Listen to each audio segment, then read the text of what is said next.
I have made a review of Canon G7X Mark III a couple of days ago, and I think that it is a good package overall. In this video, I would like to share a couple of tips and tricks that I found to be useful in my workflow with this camera, and hopefully will help you get better results and user experience with your G7X III. The first tip has to do with the video quality. G7X III is the first Canon camera that can shoot oversampled 4K video, but if you want to get the best image quality possible, you need to play with the settings a little bit. What manufacturers like to do on customer cameras nowadays is to use massive amount of digital sharpening. To be honest, the first 4K clip that I shot with G7X III and default settings was crazy oversharpened, with a ton of sharpening artifacts, and it looked pretty bad. If you don't want to edit your 4K footage, using auto picture style with sharpness set to 3 seems to be a good option. That is a good compromise between the sharpness and avoiding the sharpening artifacts. If you want to get the best image quality possible, I recommend using natural picture style and adding sharpness in post-production. The sharpness is turned all the way down in natural picture style, it is less saturated and it has lower contrast, so it is also suitable for color grading. I found that about 30 to 50 sharpness setting in Lumetri Color or other editing software works the best in most situations. This makes a huge difference in overall look. It is possible to get very good looking 4K video out of G7X III, but it will never match 4K video from something like Sony a7 III, of course. It is similar with 1080p. Of course, the 1080p is nowhere near as good as 4K, so my first advice is to shoot 4K if you can. If not, shooting in natural mode and sharpening in post will still provide the best results. I also recommend using internal 3-stop ND filter with your G7X III. 3 stops is good all-round choice and it will help you avoid very high shutter speeds and achieve more natural look. The downside is that you have to remember to turn it off in lower light situations, because then the camera would use higher ISO values and introduce more noise.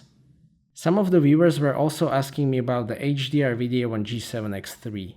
My recommendation is don't use it. The image quality in this mode is quite poor, you can't adjust the picture style at all, and it is only available in 1080p. It is nowhere near as good as the HDR mode on DJI Osmo Action, for example, which works great, so just don't use it on G7X III. The autofocus on G7X III didn't get very good reviews, so a lot of viewers were asking me how did I make it work. My answer to that is that you need to tell the autofocus what do you want it to do. That is basically the truth about every autofocus system. So for vlogging shots, the smart face detection plus tracking mode works well. It can always identify the face in frame. To make sure that you are in focus, you can half press the shutter button to see the green square around your face, but that is optional. For everything else, I recommend using the touchscreen to show the camera what you want to focus on. That works very well. The focus acquisition is slower, but it doesn't hunt, so it is not that painful to watch even if the subject drifts out of focus. I'm not saying that this is great autofocus system, it won't match dual pixel autofocus or Sony hybrid autofocus, but I've definitely found it to be usable for vlogging and other situations where it is reasonable to use autofocus at all. G7X Mark III has really good optical stabilization. It is good enough for static shots, panning, vlogging, and it even smooths out the walking pretty well. I also recommend turning on the auto level option. This will help you keep the horizon leveled and it works pretty well. I've also tried the G7X III in combination with the new Zhiyun Crane M2. It is pretty good combination. The M2 is smaller than most smartphone gimbals, but it can also work with lighter point-and-shoot mirrorless cameras such as the G7X III. You can get pretty smooth footage out of this combination if you leave the optical image stabilization in camera turned on. It is very light and compact, so it won't be as stable as Moza Air 2 with full frame camera, of course. For the size, I can still say that I am happy with the results. You can further improve the smoothness by using warp stabilizer in Premiere Pro or Final Cut. That works very well, it doesn't require much computing power, and if you stabilize gimbal footage or static shots, it usually crops in only by 1 to 3%. Regarding the charging, what I found out is that the battery can be charged in camera through USB, but you have to use a charger or power bank that supports PD or power delivery standard. For example, if you have newer MacBook Pro charger, that will work with G7X III. Canon offers original bulky and overpriced PD charger, but I see no reason to get that one. The good news is that you can power the camera through USB without having the battery inside, which can be very useful for time lapses. I am very glad to see USB-C basically on anything. The lack of backwards compatibility with non-PD chargers is unfortunate, but it is what it is. One tip that I have for saving the battery is to use Eco mode, which dims the screen after about 2 seconds. It really works and it saves a lot of battery life, which is not great on any 1-inch sensor camera. Unfortunately, these NB13L batteries are extremely overpriced, so I am very glad that it is possible to charge the camera through USB. Regarding the overheating, I can't help you much there. It happens when you shoot 4K for a long time, especially in summer. This will mainly be a problem if you shoot long clips.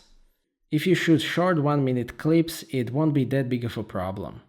The thing is that the battery is not even warm if you take it out, so I think that Canon should just raise the overheating indicator threshold or offer override option like Sony.